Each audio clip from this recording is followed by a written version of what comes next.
The suicide rate for whites is now 4 times the rate for blacks. And in the last decade, 90% of the people who tried heroin for the first time were white.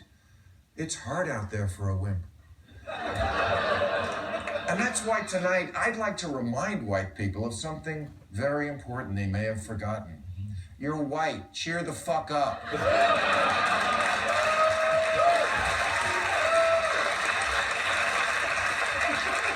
Jesus, look at history. It's always a great time to be white.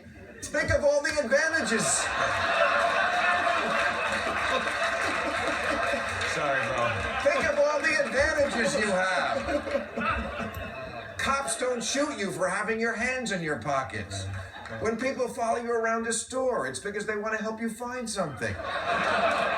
Major party presidential candidates aren't proposing to deport you.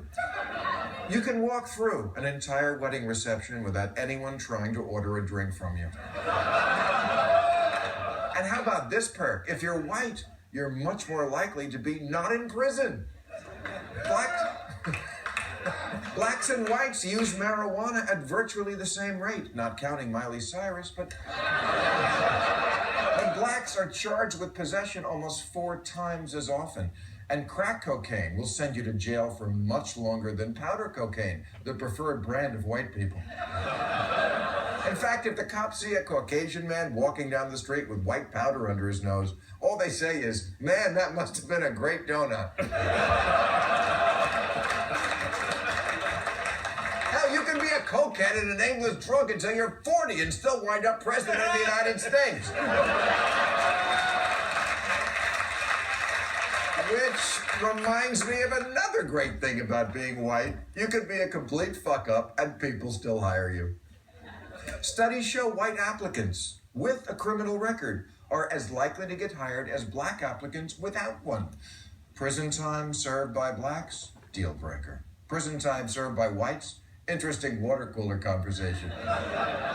And whites are still first in line for legacy admissions to colleges and businesses and politics because the well-connected parents of white people tend to be white. Also, you're much more likely to be the boss. Fortune 500 CEOs are 97% white and 3% Oprah.